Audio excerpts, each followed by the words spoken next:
नमस्कार मंडळी, आपल्या सायली क्रिएशन या भक्तिमय चॅनलमध्ये तुम्हा सर्वांचे मनापासून स्वागत आहे.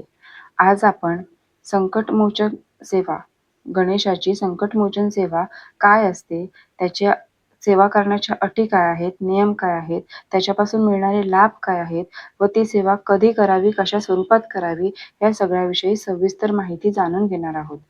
तर मंडळी, इथे गणेशाची संकटमोचन सेवा ही खूपच लाभदायी आहे. म्हणजे आपल्या आयुष्यात अनेक प्रसंग येत असतात. काही कोर्ट कचेरीची कामं असतात. शिक्षणामध्ये अडथळे येत असतात. संतती प्राप्ती होत नसते. म्हणजे भरपूर आपण औषधोपचार करतो, औषध पाणी करतो, एवढा पाण्यासारखा पैसा खर्च करतो, परंतु यश येत नाही, संतती प्राप्ती होत नाही. प्रत्येक वेळी कोर्टाची पायरी ही चढावी लागते. 50 वेळा गेलं तरी पण ती कोर्ट कचेरी काही संपत नाही. काही लोकांना आपण पैसे दिलेले असतात, पण आपलेच पैसे असूनही आपल्याला ते सारखे परत परत मागावे लागतात, तरीही ते पैसे काही आपल्याला परत मिळत नाहीत.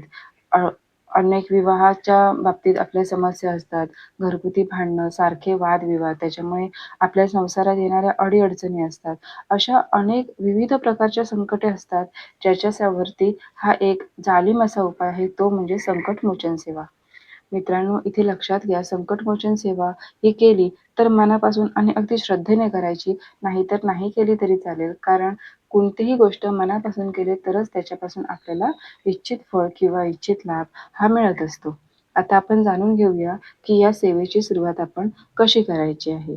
ही सेवा चालू करण्याच्या आधी आपण, म्हणजे ज्या दिवसापासून, एखादा मंगळवार निवडा तुम्ही, अंगारकी संकष्टी असेल त्या दिवशी तुम्हाला जमत असेल तर त्या दिवशीपासून सुरुवात करा. नाही जमलं तर महिन्याची जी संकष्टी असते त्या संकष्टीपासून देखील तुम्ही सुरुवात करता.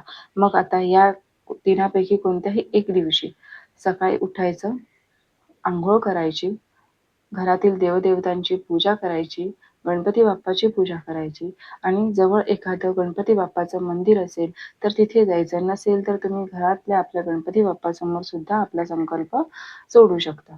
आता संकल्प करणे म्हणजे काय, तर एखाद्या जवळच्या गणपती बाप्पाच्या मंदिरात जायचे आहे.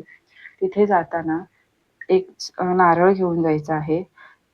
एक पूर्ण आपण जो विडा म्हणतो त्याच्यासाठी पाने, एक नाणे आणि एक सुपारी, तसेच एक फळ, 21 दुर्वा, एक लाल रंगाचे फूल, खोबऱ्याची वाटी, गुळाचा खडा, हे सर्व सामान जाताना घेऊन जायचे आहे आणि हे सर्व सामान गणपती बाप्पांना समर्पित करायचे आहे. आता हे सामान सगळं समर्पित केल्यानंतर आपण असा संकल्प करायचा आहे की तेव्हा माझ्या आयुष्यात जे काही अडीअडचणी आहेत, ज्या काही माझ्या इच्छा आहेत, त्या सगळ्या तुम्ही पूर्ण करा.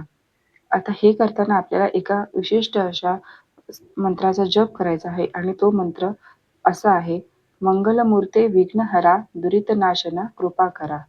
तुम्ही इथे लक्ष द्या, मी म्हणत आहे मंगलमूर्ते विघ्नहरा. मंगलमूर्ते, मंगलमूर्ती असा त्याचा उल्लेख नाही आहे.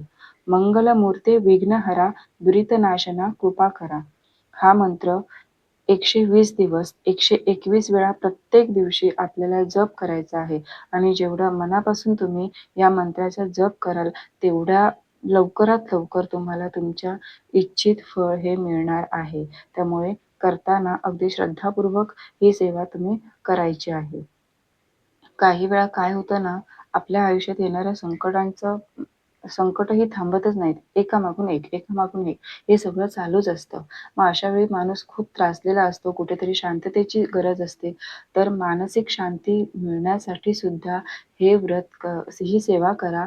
अत्यंत लाभदायी आहे. 100% याचा परिणाम हा आपल्या आयुष्यात चांगलाच होणार आहे. मंडळी, आजचा व्हिडिओ तुम्हाला कसा वाटला? तुम्हाला जर माझा व्हिडिओ आवडला असेल तर नक्कीच व्हिडिओला लाईक करा, शेअर करा आणि सबस्क्राईब करायला विसरू नका. तसेच कमेंटमध्ये ओम गण गणपतीये जरूर लिहा. धन्यवाद.